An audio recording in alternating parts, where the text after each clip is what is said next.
العميل المخترع بدا يجي لنا شريحه كبيره من العملاء عايزه تختار حاجتها بنفسها، وعايزه تختار وليكن سفره، عايزه تختار البرواز المرايه لوحده، عايزه تختار القعده لوحدها، عايزه تختار الترابيزه لوحدها، عايزه تختار الكرسي، سواء بقى كان شايفاها في فندق، سواء كان شايفاها في بنترست او منتدى معين او موقع معين، يوفق كل حاجه هو حاببها في القطعه بتاعتها. فعايزين نتفرج على نموذج من النماذج اللي احنا جينا برضو اسسناها من العميل المخترع ده. عميل دخل لي المعرض وقال لي باشمهندس انا حابب براويز المرايه دي بس، والجزئيه اللي تحت بتاعتي عايز اغيرها فكره البؤج اللي موجوده، بس عايز اشيل البؤج ديت، عايز احط وليكن بؤج بالشكل ده.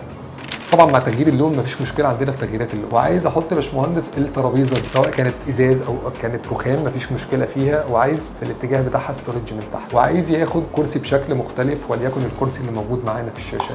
يبقى اول مرحله عشان سيفتي في الموضوع بنفرجه على مرحله الخشب الخام بتاعتنا وليكن بنفس الكيفيه. بعد كده بيجي يختار على عينات الوان الدهانات بتاعته، سواء كانت من الكارتيلا او عينه انا بقدر اوظفها له. ويجي بعد اختراعه في الشقه طلعت معايا السفره بالجمال او بالشياكه ديت، والسفره ديت هي قطعه واحده عند العميل دوت، مش موجوده في اي مكان تاني، لان احنا مؤلفينها تحت بند الاختراع، تحت بند التاليف. بتجيب لي اي قطعه حضرتك عايزها ونقدر نوظفها لك بالشكل الصح بتاعها، ومتاح تغيير لونها، متاح تغيير القشره بتاعتها، متاح اخليها لك لو هي مودرن اخليها لك، ممكن اوظفها لك في النيو كلاسيك شويه، ممكن اوظفها لك في الالترا مودرن، ممكن اوظفها لك بشكل حضرتك ما تكونش متوقع ان هي ممكن تطلع معايا كده. طيب الكلام دوت انا ممكن اتحمل الريسك بتاعي؟ لا، لان احنا بنبقى مع بعض في مرحله زي ما قلت لحضرتك. اول مرحله هي مرحله الاختيارات، بعد كده بيجي يترسم الشغل بتاعنا كله. تاني مرحله هي مرحله الخشب الخام. مرحله الخشب الخام بتتفرج عليها، ببعت لك ليها الداتا بتاعتها او بتنورنا في مكاننا، بتيجي تتفرج على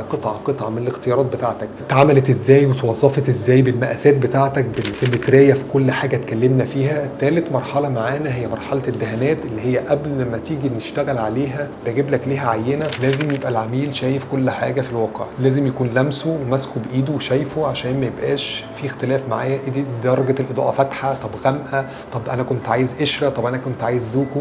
طبعا دي انواع او افكار من اللي احنا بنتكلم فيها. وليكن انا عايز درجات الاوضه من درجات او السفره من درجات البراون، فانا عندي القشره دي قشره اسمها تركي، ده الغامق بتاعها، ده الفاتح بتاعها. دي قشره ثانيه اسمها افكون، ده الغامق بتاعها وده الفاتح بتاعها. بالنسبه للدوكو او الشامبين عندي من كل حاجه الدرجات بتاعتها في المط بتاعها وفي اللميع بتاعها. درجه الشامبين متاكسد فضي، درجه تقلت الفضي شويه للذهبي شويه، تقلته اكتر واكتر، تقلته جامد للجولد. وكل قطعه من القطع ديت موجود عليها رقم بنيجي نشتغل عليه، بحيث نقدر ان عايز الرقم ده بالظبط مش شبهه ولا افتح ولا اغمق. طبعا مع الفرايتي بقى باختلافات درجات الالوان المختلفه ما بين الكافيهات، ما بين اللاتيه، ما بين الفانيليا، ما بين الرصاصي. طب انا عايز القطع الثانيه معايا موجوده فيها قشره تكون ناعمه، القشره بتاعتي تكون فيها شروزه الاتجاهات الخشنه، زي الشغل الMDF او الاتجاه من دوت.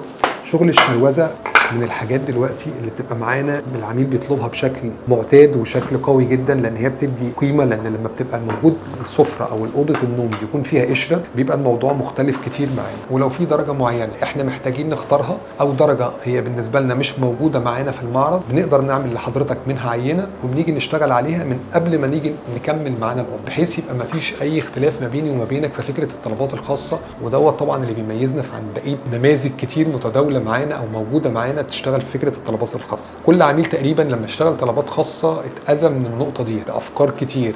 انا طلبت حاجه ولقيت حاجه تانية كان قصدي وهو قال لي وانا قلت له. فالموضوع ده احنا بنقفل البيبان فيه تماما، وبنقفل باب النقاش فيه. انت بتعرف حاجتك من قبل ما تستلم في كل حاجه، وبتشوف حاجتك قبل ما تستلمها في كل حاجه، وبناء عليها احنا محددين دفعه الخشب بناء على فرجه الخشب، دفعه الاستلام بناء على فرجه الحاجه بتاعتك، او حضرتك بتتفرج على الحاجه بتاعتك. الكلام دوت من قبل ما تستلم، بحيث تبقى الامور واضحه ومريحه لكل الاطراف. استنونا في فيديوهات تانيه مع سامي المعتل.